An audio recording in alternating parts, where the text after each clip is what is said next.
Ciao ragazzi, bentornati in un nuovo video. Oggi siamo qui con Andrea, che è un mio amico e un mio follower. Siamo qua per raccontarvi purtroppo un evento un po' sfiacevole purtroppo, che è successo con un mancato ritiro della sua Tesla. Prego Andrea, a te la parola, raccontaci cosa ti è successo. Ciao a tutti ragazzi, Noncio mi ha invitato nel suo canale per raccontare questa disavventura che alla fine, vabbè, non vi spoilerò nulla. Insomma, partiamo dal principio. Ho una Citroen e un motore diesel con i consumi abbastanza elevati e volevo capire un attimo con una macchina elettrica, insomma, con i tragitti che faccio io all'incirca 40-50 km al giorno, e se riuscivo a risparmiare qualcosa. E infatti, facendo dei conti, così è stato. Mi sono approcciato al mondo Tesla tramite il loro sito, quindi non andando direttamente in un loro concessionario, e ho trovato sull'applicazione una vettura dimostrativa ad un prezzo abbastanza, come dire Andrea, allettante, esatto. Come funziona insomma sul loro sito, ho dato l'anticipo per l'acquisto. Di quant'è più o meno? È 250 euro, come quelle, il classico nuove, sì, standard. E dopodiché mi hanno messo in contatto quindi con i responsabili, insomma, degli uffici per l'acquisto della vettura, e ci siamo organizzati poi per il ritiro nei giorni successivi. Quindi diciamo io ero senza macchina perché l'ho venduta, no? Quindi stai aspettando la vettura proprio per necessità, perché sennò stai a Per piedi. necessità, esatto. Io quindi ho venduto la mia macchina per acquistare quella nuova, una Model Y, e niente, una settimana e mezza dopo mi hanno contattato dicendomi che la targa era arrivata e mi sono messo in viaggio per andare a ritirare la vettura. Perché quindi non era qua vicino, diciamo, No, era verso su. Ora non voglio fare il nome del sì, concessionario, no, però è solo per... insomma quindi comunque hai dovuto affrontare anche la spesa per andare, diciamo, a vedere la macchina e tutto quanto. beh certo, la spesa del treno soprattutto, ho dovuto fare una notte lì per orari abbastanza scomodi, però insomma diciamo che eri contento, però che comunque ero molto contento, ma soprattutto avevo l'urgenza e la necessità di acquistare la vettura, che non ero automunito, quindi capite bene che l'urgenza c'era, l'entusiasmo anche, perché è una macchina che insomma mi piace molto. E fatto sta che arrivo lì al concessionario e iniziano i primi dubbi, ovviamente già pagata, perché per il ritiro e per la consegna della targa hai saldato il restante. e per l'immatricolazione. Sì, funziona così, diciamo, sì. In tutte le case automobilistiche. Per il ritiro vogliono il bonifico effettuato prima. E insomma inizio a dare un'occhiata alla macchina, premesso che la vettura che ho acquistato è dimostrativa. Mi sembrava abbastanza pulita, lavata, igienizzata. Cioè lì come funziona? Sul sito quindi c'erano le condizioni dell'auto, come era messa, come funziona? Perché non l'ho mai vista questa cosa dell'usato. Acquistando dal sito, essendo un'auto dimostrativa, ti dicono che l'auto, se presenta delle imperfezioni, se presenta dei graffi, eccetera.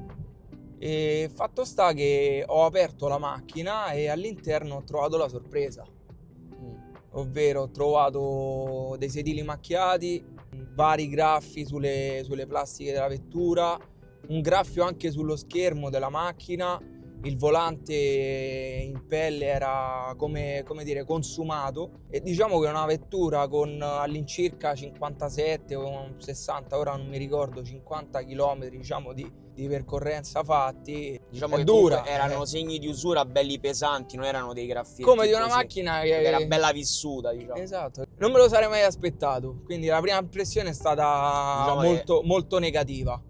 Là poi sale proprio la delusione, penso, perché la delusione e poi anche ho avuto paura perché il bonifico era stato fatto e la macchina in quel momento non era da ritiro, cioè era in condizioni pietose. Fuori si presentava bene, ma all'interno no. La macchina all'interno presentava, come ti dicevo, delle imperfezioni, a partire dallo schermo con un graffio che si notava subito appena saliti a bordo della vettura. I sedili presentavano delle macchie che io non ho mai visto in vita mia, macchie secondo me dovute da una tentata pulizia errata della pelle. Dici magari forse erano... Hanno usato dei prodotti che E poi le plastiche erano come se fossero state troppo tempo al sole, quindi erano belle usurate, diciamo. usurate, presentavano dei graffi, ma dei graffi molto marcati. Lì poi dopo è scesa proprio la delusione più totale, penso, anche perché Bravissimo. comunque hai dovuto affrontare il viaggio e tutto quanto, immagino che sia stata una bella Non solo botta. il viaggio, ma anche un discorso di ho fatto il bonifico per certo. acquistare la macchina, quindi mi ritrovo senza soldi, senza macchina, con una vettura che non posso ritirare in quelle condizioni. Per fortuna ho trovato delle persone che hanno capito il problema e hanno saputo insomma calmarmi, perché in quello stato di agitazione stavo dando di matto, Andrea, non te lo nego. Immagino. E io sono molto dispiaciuto perché se la macchina presenta tutte queste problematiche, per quale motivo non dovresti dirmelo prima? Diciamo che sarebbe stato molto più corretto magari se era menzionato anche sul sito questa Bravissimo, cosa magari con uno sconto maggiore, visto che il prezzo della vettura risultava abbastanza alto rispetto a... diciamo alla cifra. Tu se ti avessero detto in precedenza questa cosa e con un prezzo minore di quello che ti avevano proposto, l'avresti accettata, l'avresti ritirata? Col senno del poi ti dico non lo so perché è comunque una spesa. Poi da come dici erano belli evidenti, cioè non è che erano graffietti. Bravissimo, erano evidenti. Magari con l'assistenza sarei riuscito a sistemarli, non lo so.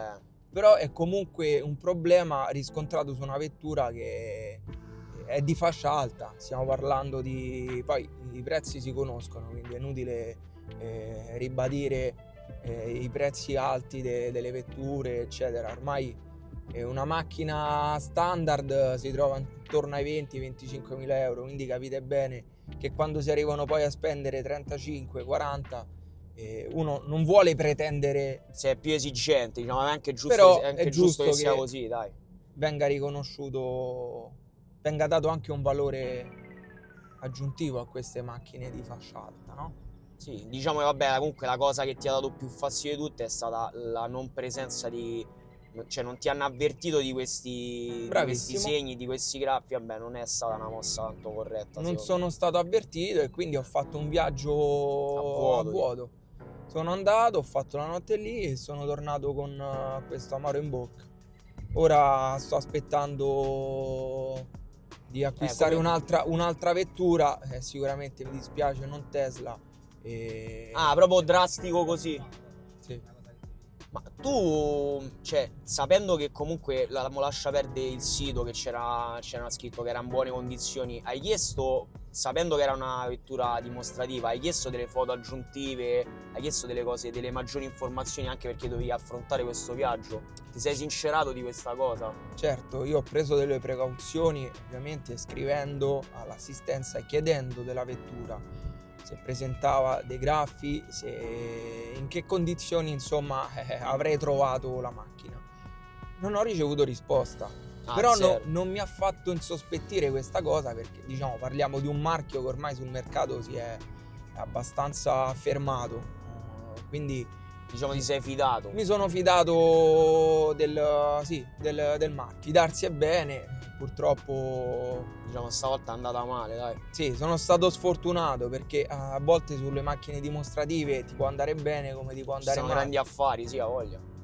Magari servirebbe solo più trasparenza da parte, un po' più trasparenza, oppure magari rispondere a quella mail non avrebbe fatto male. Bravissimo. O magari adesso ti posso dirti, forse loro già sapevano che se avessero risposto dicendomi sì, presenta dei graffi, la vettura magari non saresti neanche andato a vederla.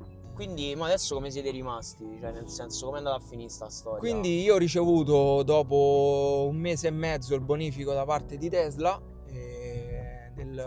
dei soldi che avevo anticipato per l'acquisto della vettura e nulla. 1 mese e mezzo? 1 mese e mezzo, sì. 1 mese e mezzo senza macchina e soldi. Che dirti?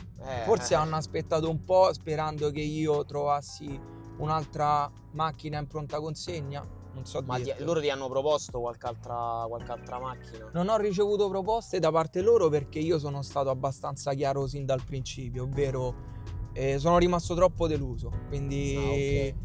Quindi penso anche nervoso più che altro. molto nervoso, molto nervoso. Ma guarda, ti devo dire, se avessi avuto la macchina e quindi ero Automunito comunque. automunito, ero autonomo nei miei spostamenti anche per andare al lavoro, non mi sarei creato tutti questi problemi. Però Diciamo che si sono sommate una combinazione di fattori che di ti hanno fattori, fatto di ancora peggiorare problematiche, la situazione. bravissimo, anche perché io a loro l'avevo esplicitamente detto, sono senza macchina, ho urgenza di acquistare la vettura, ok. quindi ho acquistato la macchina dimostrativa proprio per questo, perché avevo necessità in breve tempo della macchina. Tu diciamo in questa situazione che ti sei trovato, come ti senti di consigliare un ragazzo magari che sta nella tua stessa situazione, che magari trova una pronta consegna e diciamo per non fargli ripetere l'errore che è successo con te, per aiutarlo in questa situazione, cosa Il gli mio diresti? consiglio innanzitutto è di non fidarsi mai, quindi di insistere e di chiedere di farsi inviare foto della vettura dimostrativa, o magari che scrivono bianco su nero se presenta o meno dei graffi, no? Ok, quindi comunque un po' più di trasparenza. Un po' più di trasparenza prima di effettuare il bonifico dell'intero certo. importo della macchina. E poi una cosa che vi posso dire è che a volte il risparmio non porta guadagno, perché per risparmiare veramente stiamo parlando di... Lo vuoi dire? Lo vuoi dire? Sì, Quant'è? sono 2.500 euro risparmiati. Dici alla fine il gioco non vale la candela. Non vale la candela, esatto, non vale la candela. Soprattutto se parliamo poi di una macchina che state finanziando, allora a maggior ragione non ha senso, insomma, risparmiare questi pochi soldi per... non è che non sto dando valore a 2.500 euro, però... Dici non è un'offerta così non eclatante. è un'offerta eclatante. Ecco. Un ultimo consiglio che mi sento di dare è di non fermarsi a sentire solamente le advisor Tesla, ma di contattare direttamente anche l'assistenza direttamente dall'applicazione, che poi è molto semplice. Da telefono, sì. Tramite un sistema di messaggistica ti risolvono il problema, secondo me.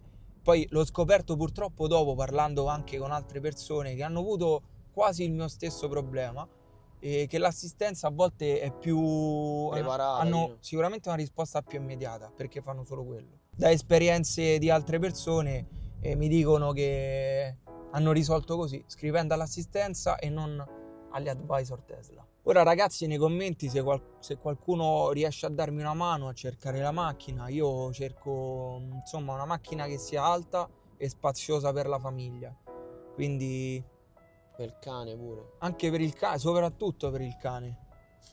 E se avete dei consigli scriveteli nei commenti. E niente, un saluto a tutti. Grazie Andrea per la testimonianza. Speriamo che possiamo aiutare qualcuno magari che sta in questa situazione. Certo, me lo auguro. Per non ripetere questo brutto episodio.